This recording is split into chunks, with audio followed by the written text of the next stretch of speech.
But is there anything kind of hard and fast we should adopt as a financial resolution, if you will, this year?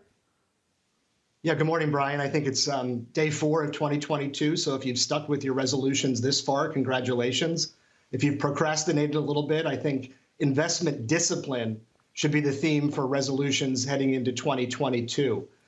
Success is measured by metrics, not emotions.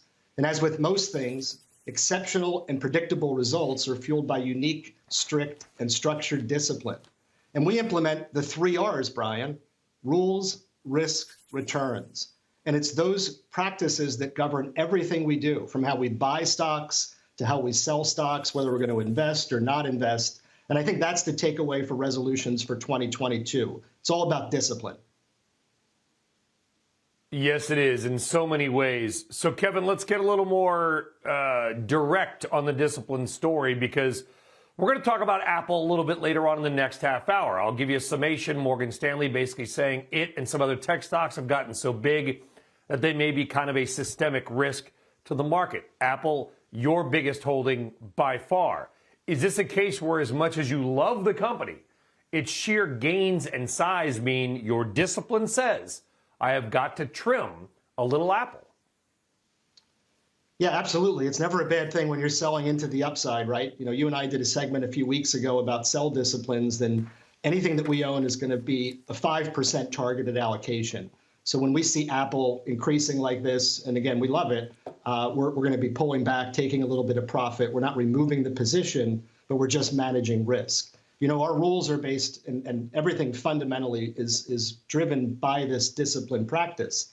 Whether markets are up, down, or sideways, like I said, whether we buy or sell, it's hard to know when to sell positions. But if you follow your rules, then I think that more than anything else is the takeaway here. That's the lesson. The risk management is important. And to your point, you know, in terms of trimming, for sure, it's a great strategy. Well, we always talk, and you and I spoke about this, I don't know, about a month ago, Kevin, which is everybody, you know, we're always like, when do I buy? When do I buy? Well, guess what? That's only half the story, knowing when to sell. I think Mr. Rogers said know when to fold them in that very famous song. Knowing when to sell is an underutilized and underrespected discipline and part of successful investing. Yeah, what was it? Benjamin Graham said it best. You know, the portfolio managers that can navigate the downside, handle and manage volatility will be able to, I guess, because upsides will always take care of themselves, have continued success in investing. It's hard to manage in volatile markets. It's hard to manage in down markets. And heck, who needs to? They just go up every day, right?